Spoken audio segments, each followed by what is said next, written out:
네,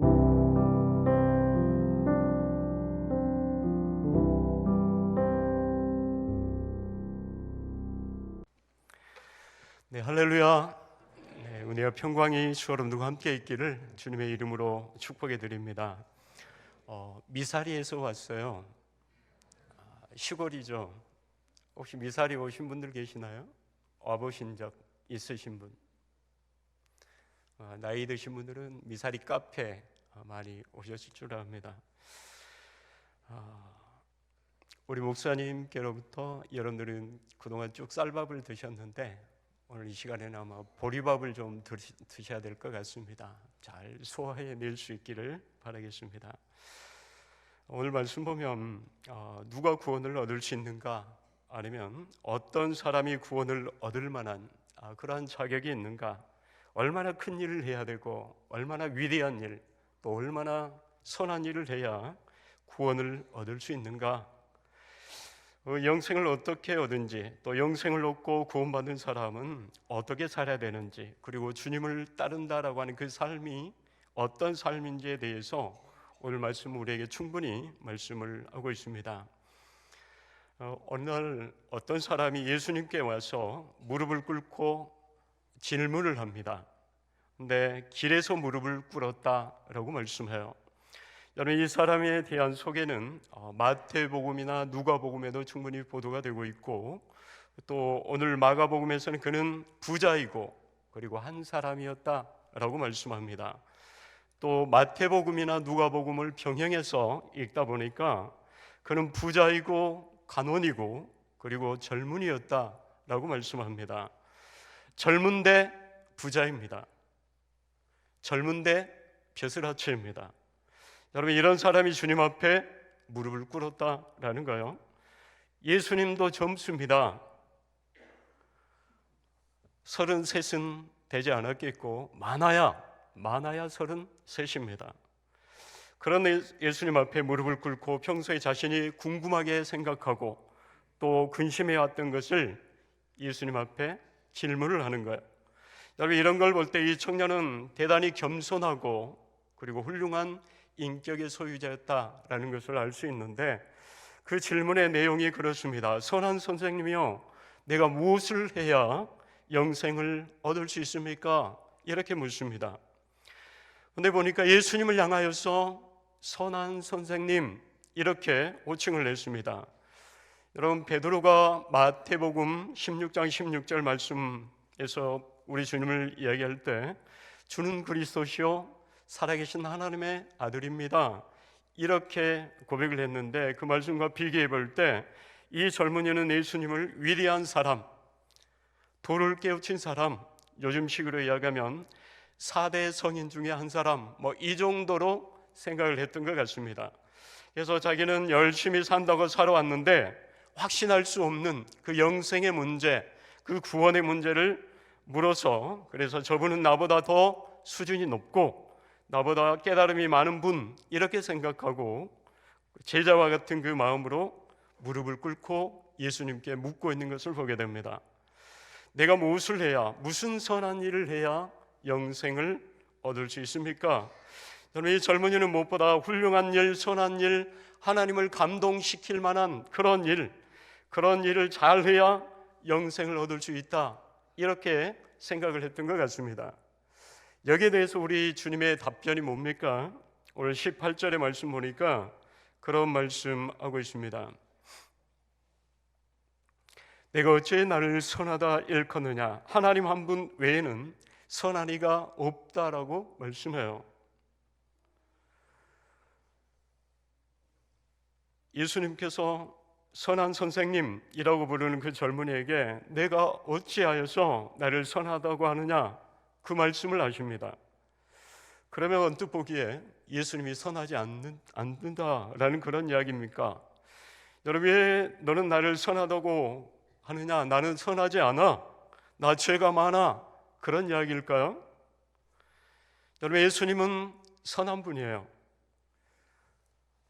예수님 선한 분이고, 그래서 하나님 한 분밖에 없다라고 우리 주님께서 말씀하는데 하나님만이 선하시다라는 거예요. 근데 예수님이 누구십니까? 예수님은 하나님의 아들이십니다. 하나님이라는 말이죠. 하나님이시면서 그리고 사람이신 예수님은 선한 분임에 틀림없습니다. 예수님께서 선하지 않기 때문에 그렇게 말씀하신 게 아니라 그 사람이 예수님을 사람으로 그저 선한 선생님 정도로 그렇게 보기 때문에 그렇습니다. 단순히 사람으로서도 선할 수 있다라고 하는 그 생각, 그리고 사람 중에도 스스로 선해서 충분히 구원을 얻을 수 있고 영생을 얻을 수 있다라고 하는 그 젊은이의 생각을 깨우쳐주기 위함이라는 거예요. 여러분, 예수님께서 말씀하신 선이라고 하는 것은 사실 상대적인 선이 아닙니다. 절대적인 선을 우리 주님 말씀하시는 거예요. 사람끼리 비교해서 이 사람은 저 사람과 저 사람보다 더 선할 수 있고 또 저 사람은 또 다른 사람과 비교해 볼 때 더 선할 수 있다, 뭐 그 정도겠죠. 그런 면에서 선하다 악하다 이렇게 말할 수 있는 것이지, 절대적이신 선이신 우리 하나님과 견주어서 하나님 앞에서 선이라고 그렇게 명함을 낼 만한 그런 사람이 없다라는 거죠. 더군다나 그 선을 가지고 구원을 얻고 영생을 얻을 만한 그런 존재가 없다라는 겁니다. 이 세상의 선이라고 하는 것이 사람들끼리의 선인 거예요. 사람들끼리 통하는 그런 선입니다. 여러분, 깡패의 세계를 보아도 그렇죠.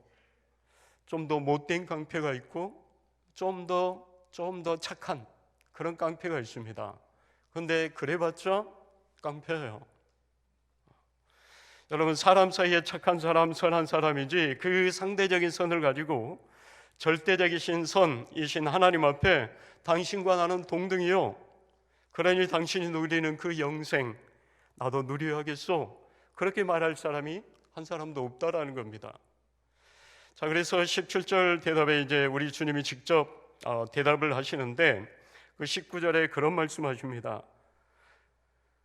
내가 계명을 안 하니 살인하지 말라, 간음하지 말라, 도둑질하지 말라, 거짓 증언하지 말라, 속여 빼앗지 말라, 내 부모를 공경하라 하였느니라. 이렇게 계명에 대해서 이야기해요.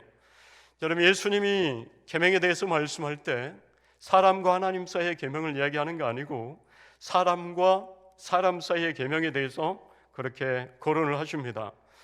주님께서 그렇게 말씀하시니까 이 젊은이의 얼굴에 화색이 도는 거예요.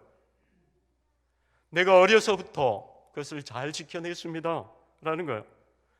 근데 여러분, 대단한 젊은이 아닙니까? 여러분, 이런 사람은 사실은 죄 짓기가 쉽습니다.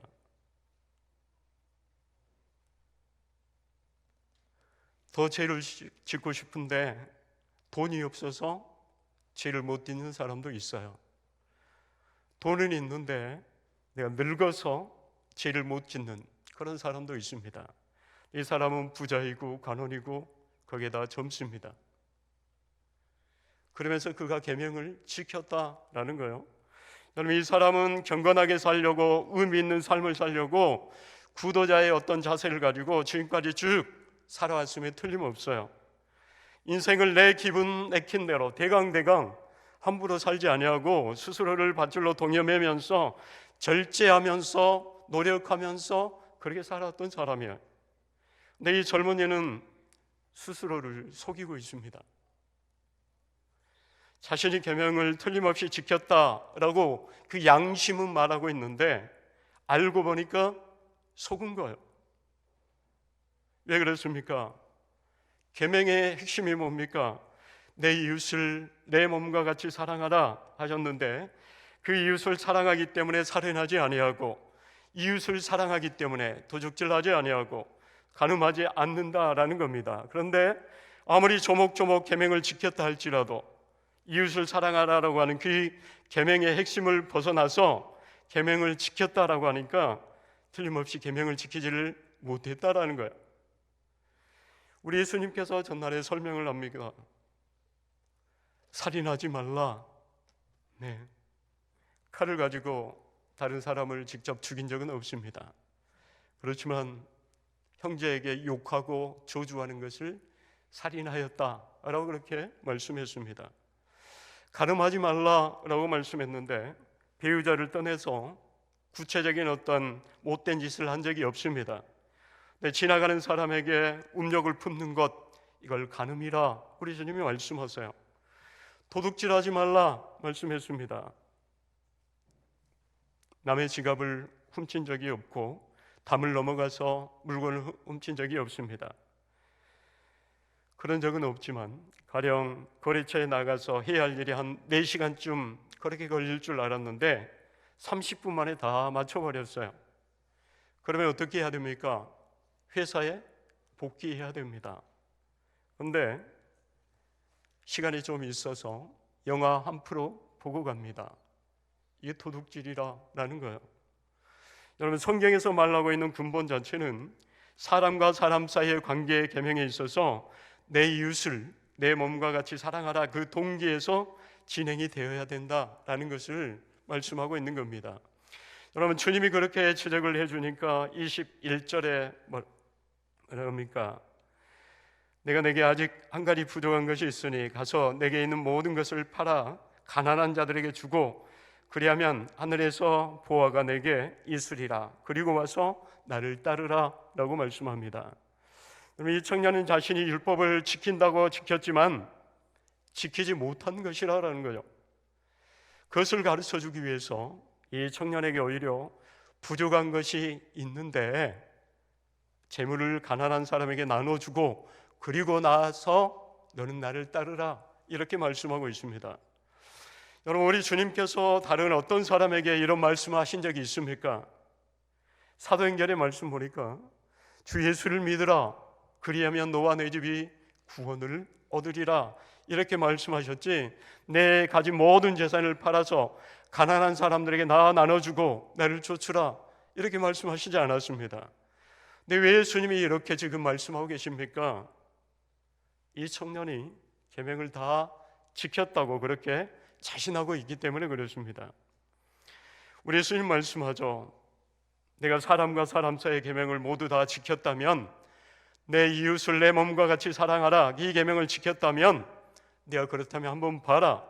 내 주변에 가난한 사람들이 있는데 그들은 내 몸처럼 내가 사랑했다면 그들이 지금 헐벗고 배고파하는데 내가 어떻게 내 혼자 부자로 그렇게 잘 살 수 있느냐라는 겁니다.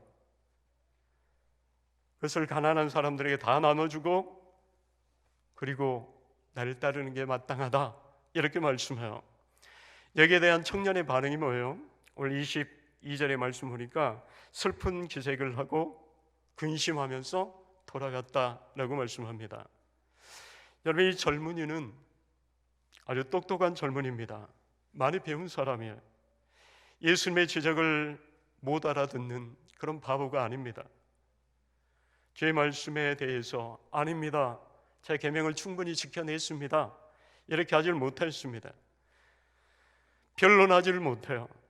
살인하지 말라 했는데 알고 보니까 살인하는 사람이고, 간음하지 말라 했는데 알고 보니 간음한 사람이고, 이웃을 사랑하라 했는데 혼자 잘 누리고 있으니 계명을 순종하지 못한 그 자기 자신의 모습을 그가 발견한 것입니다.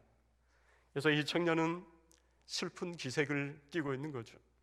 내가 계명을 지키지 못했다, 그래서 나는 영생을 얻을 수 없다. 그런데 보세요, 여기에 청년의 안타까움이 여기 있습니다. 여러분, 이 젊은이는 끝까지 예수님을 선한 선생님 정도로 계속해서 보고 있는 거예요. 예수님은 하나님의 아들인데, 예수님, 제가 계명을 지키지 못했습니다, 어떻게 해야 좋겠습니까? 주님, 저를 긍휼히 여겨 주옵소서, 이렇게 하면서 예수님께 더 가까이 나아갔어야 옳아요. 근데 이 젊은이는 근심하고 가버렸다 했습니다. 왜 그렇습니까? 예수님을 하나님의 아들로 보지를 못하였기 때문에, 그저 사람으로, 그저 선한 선생님 정도로 그렇게 보았기 때문에 그렇습니다. 여러분, 우리가 예수님 믿으면서 예수님을 하나님의 아들로 발견하지 못하고 예수님을 메시아로 발견하지 못한다면 근심하고 울고 슬퍼할 수밖에 없는 겁니다. 내가 아무리 선을 행한다고 하지만 그 선에는 한계가 있고 어느 누구도 스스로의 노력으로 구원을 얻을 수가 없다라는 거예요.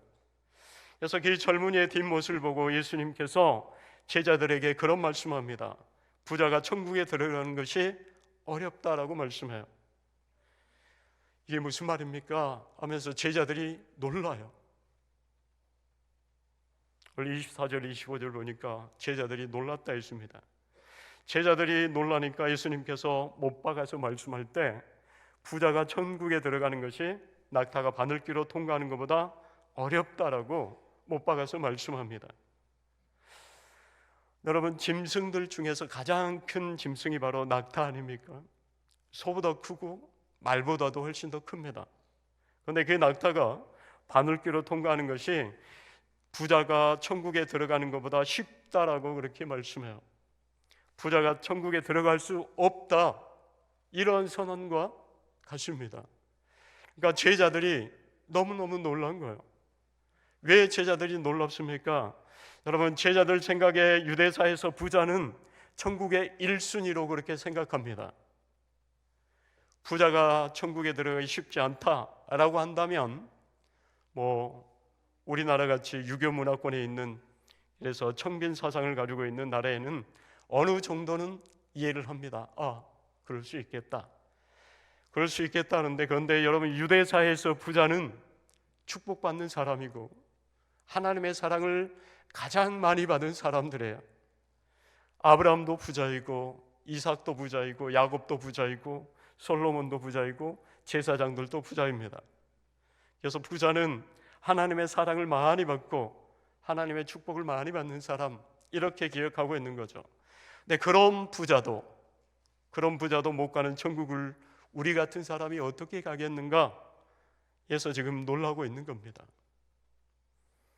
여러분, 그러죠. 아무도 못 갑니다. 아무리 선해도 아무리 착해도 못 갑니다.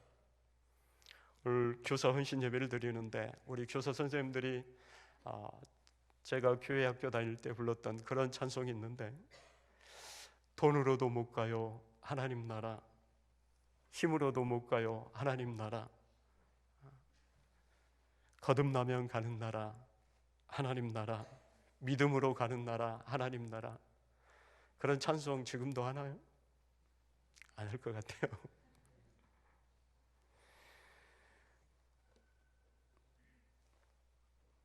스스로의 힘으로 갈 수가 없다라는 거죠.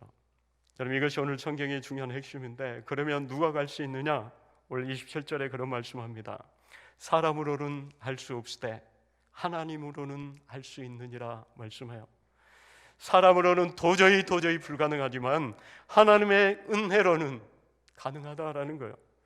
여러분, 구원은 이렇게 믿음의 선물로 얻는 것이지 하나님의 전적인 은혜이지, 하나님의 은혜를 떠나서 하나님의 은혜와 상관이 없이 당신은 거기 계십시오, 내가 높은 곳에 올라가겠습니다, 내 스스로의 선을 쌓아서 높은 그곳에서 한번 만납시다, 그렇게 할 수가 없다라는 겁니다. 우리가 잘 아는 에베소서 2장 8절의 말씀 보니까 그런 말씀합니다. 너희가 그 은혜로 인하여 믿음으로 말미암아 구원을 얻었나니 이것이 너에게 난 것이 아니요 하나님의 선물이라, 행위에서 난 것이 아니니 누구든지 자랑치 못하게 하기 위함이라 했습니다. 자랑할 수 없다 했어요. 그 누구라도 하나님의 은혜의 선물이지 사람으로서 쟁취할 수가 없다라는 겁니다. 믿음으로 구원을 얻는다 했습니다. 여러분, 성경에 주 예수를 믿으라 그리하면 너와 내 집이 구원을 얻으리라 말씀합니다. 여러분, 전날에 제자들이 성령을 받고 예루살렘 사거리에 나아가서 외쳤던 그 복음의 메시지가 뭡니까?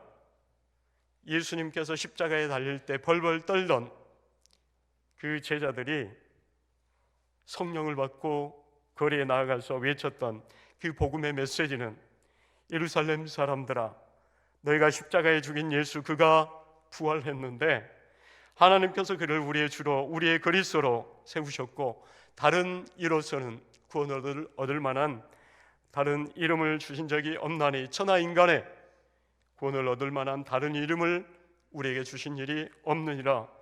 너희가 죽인 예수, 그가 곧 하나님의 아들이고 그리스도인데 믿는 자마다 구원을 얻을 것이다.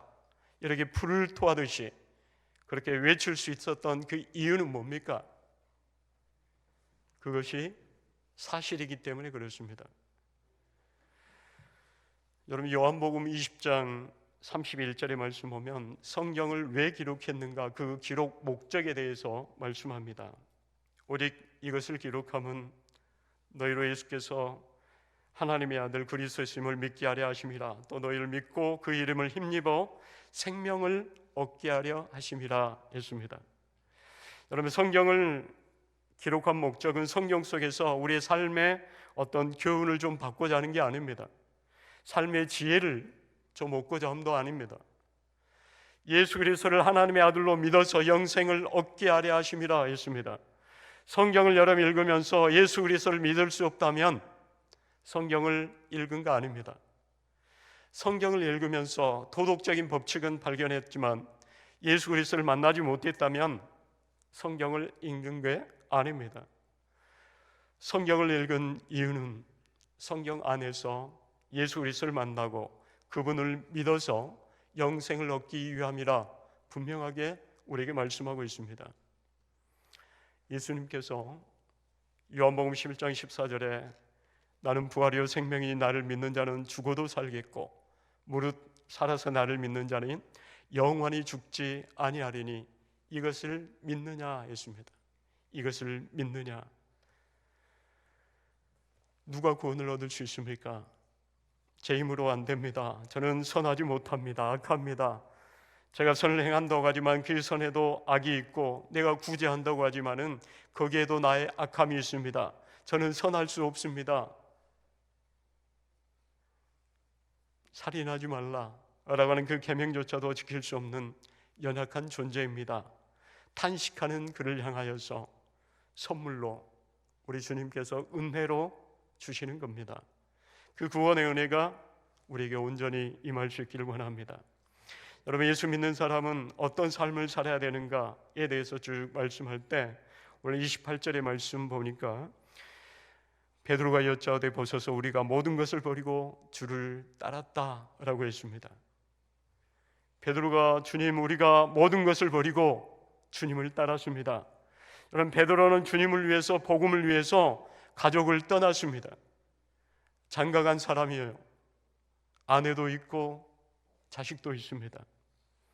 어부로서의 생업과 그리고 가족을 떠나서 주님을 따름에 있어서 마음 한편으로는 아마 근심을 하고 있었던 것 같습니다. 보십시오, 이 모든 것을 제가 버렸습니다. 주님 이것을 알아주십니까? 이 말입니다. 여기에 대해서 우리 주님 뭐라고 하십니까? 오늘 29절로 30절의 말씀인데 이 말씀 한번 같이 한번 봉독합니다. 예수께서 이르시되 시작. 예수께서 이르시되 내가 진실로 너희에게 이르노니 나와 복음을 위하여 집이나 형제나 자매나 어머니나 아버지나 자식이나 전토를 벌이는 자는 현세에 있어 집과 형제와 자매와 어머니와 자식과 전토를 100배나 받되 박해를 겸하여 받고 내세 영생을 받지 못할 자가 없느니라. 아멘. 우리 예수님이 놀라운 선언을 하시는 겁니다. 그런데 너무나도 충격적인 그런 요구입니다. 참 부담스러운 그런 요구입니다. 주님을 따르는 사람에게 이걸 요구하고 계십니다. 예수님을 하나님으로 믿고 내가 10년 전에 그리고 20년 전에 고백했는데 현재는 예수님을 따르고 있지 않다면 그것은 믿음이라 할 수가 없습니다. 여러분, 믿음이라고 하는 게 주문은 아닙니다. 예수님과 나와의 인격적인 관계이죠. 당신은 나의 주인이십니다. 나의 왕이십니다. 당신이 가는 곳에 나도 가고 당신이 기뻐하시는 그 일 저도 하겠습니다. 고백하는 것입니다. 그래서 따르겠습니다 라고 하는 게 바로 믿음의 내용입니다. 여러분, 예수님을 믿는다 하면서 따르지 않는 것은 연약한 믿음이거나 아니면 거짓 믿음이거나 성경에 나오고 있는 대로 죽은 믿음일 가능성이 많습니다. 여러분, 도대체 예수님의 요구가 어느 정도입니까?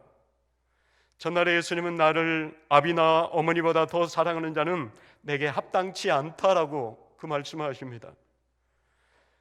자녀를 사랑하는 자도 합당치 않다라고 말씀합니다. 어떤 사람이 그런 이야기하죠.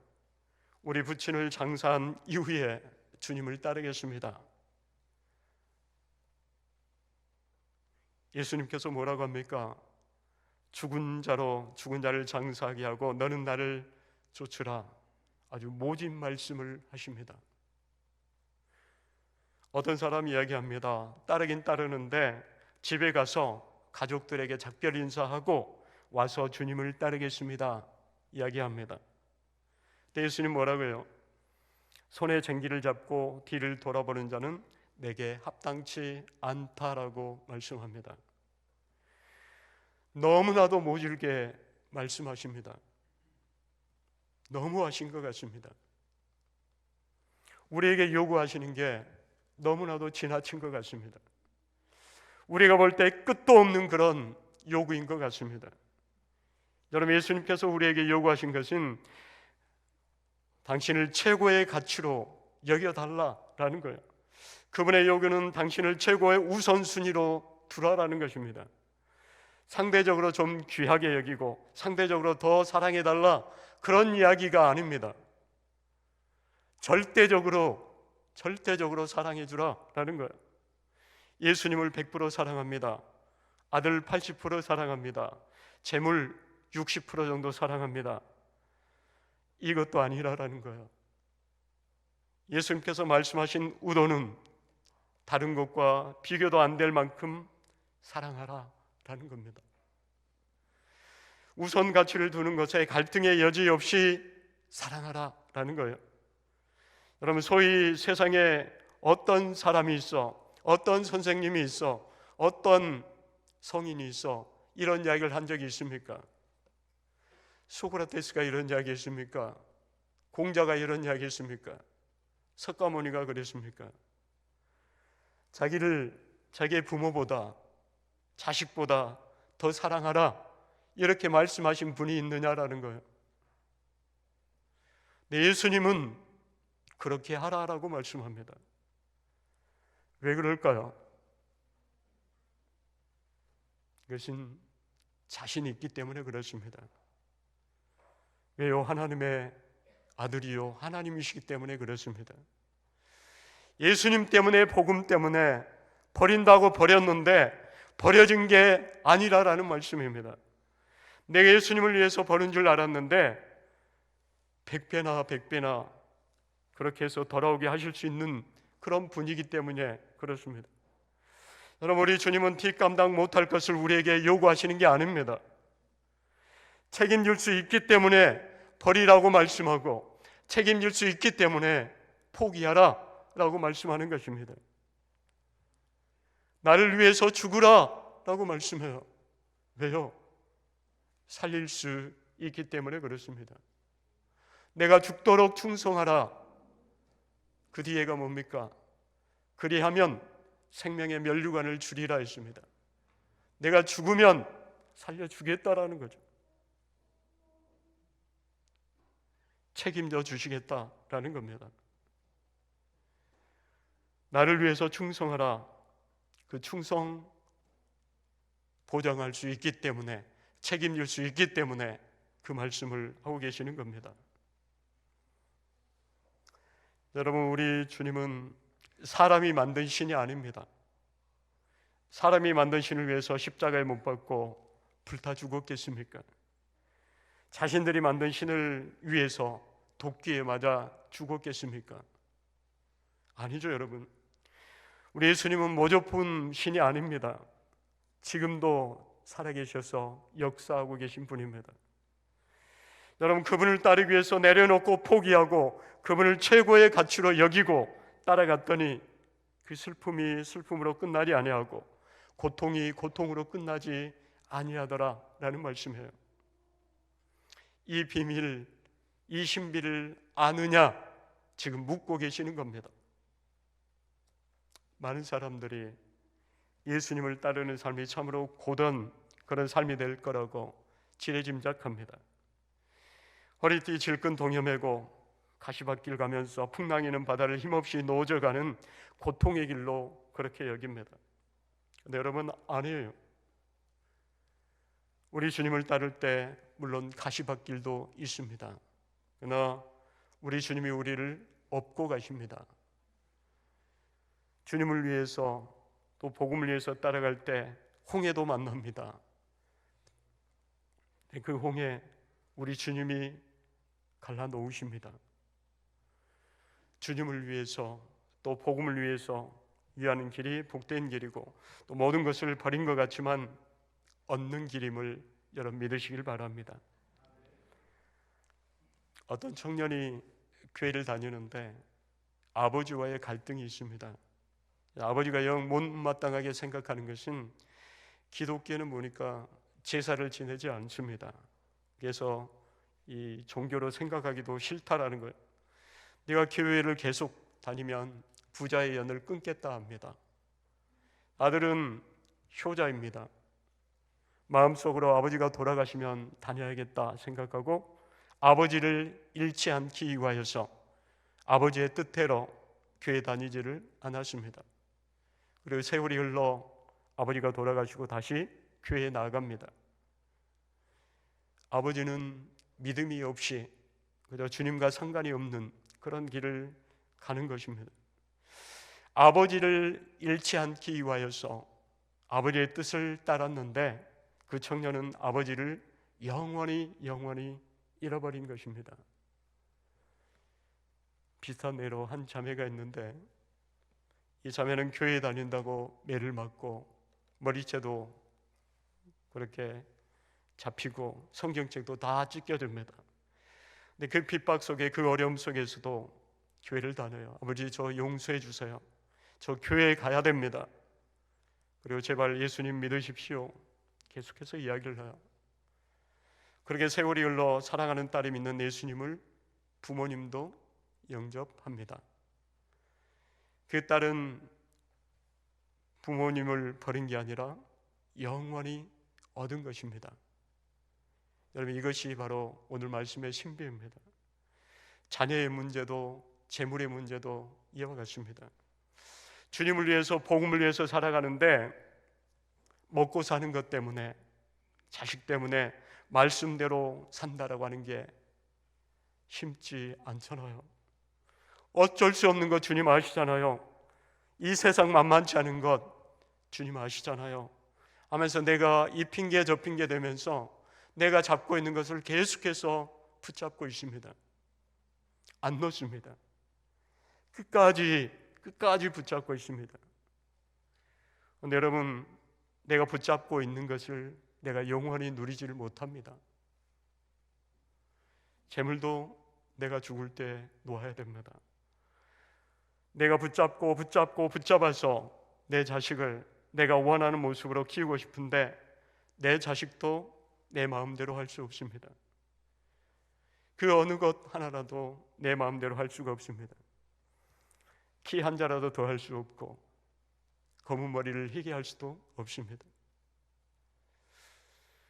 여러분, 주님을 위해서 산다고 하는 것, 주님을 따른다 하는 것, 여러분 때때로 버리고 포기하는 그런 삶일진데 버린다고 버려진 게 아니고 내가 포기한다고 포기되어지는 게 아니라라는 말씀입니다. 여러분, 이 말씀은 앞으로 복받기 위해서 복음을 위해서 살라, 100배를 얻기 위해서 주님을 따르라, 이 말씀이 아닙니다. 우리 주님, 그분이 너무나도 좋아서 구원의 구주로 고백하면서 당신은 나의 왕입니다. 나의 하나님입니다. 당신을 위해서 내가 살겠습니다. 여러분, 그렇게 살다 보면 모든 것을 우리 주님이 책임져 주실 줄 믿습니다. 이것을 믿으시고 저 여러분들이 주님을 따를 수 있기를 원합니다. 믿음으로 산다라고 하는 것은 주님을 따른다라고 하는 그런 삶인데 주님을 따르는 삶이 바로 헌신의 삶인 줄 믿습니다. 여러분, 이 길은 주님이 함께 하시는 신비가 있고 주님의 위로가 있고 또 이 세상에 찾아볼 수 있는 없는, 그런 형언할 수 없는 그러한 길인 줄 믿습니다. 우리 예수를 믿고 주님을 따르는 것, 이것보다 귀한 일이 없는 줄 믿습니다. 특별히 오늘 교사 헌신 예배를 드리면서 제가 깜짝 놀랐는데 130명쯤 된다고 그래서 깜짝 놀랐습니다.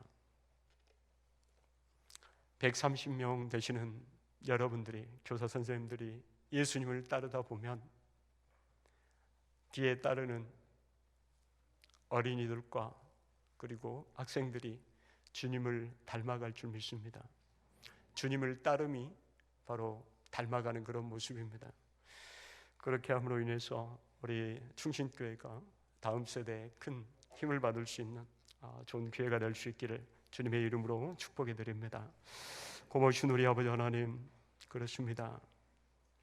주님을 위해서 산다고 하는 것, 때로는 버리고 포기하는 삶인데, 버린다고 버려지지 아니하고 포기한다고 포기되어지지 않는 것인 줄 믿습니다. 이것은 복음을 위해서 주님이 너무나도 좋아서, 주님은 나의 왕입니다, 나의 하나님입니다, 주님을 위해서 살겠습니다, 그렇게 살다 보면 모든 것을 우리 주님이 책임져 주시는 줄 믿습니다. 교사로서 어려운 좀 있지만은, 그러나 이 말씀 붙들고 주님을 위해 따라갈 때 아버지 하나님, 참으로 우리 주님이 함께 하시는 신비, 우리 주님의 위로가 참으로 넘치게 하여 주옵소서. 예수 그리스도 이름으로 기도드리옵나이다. 아멘.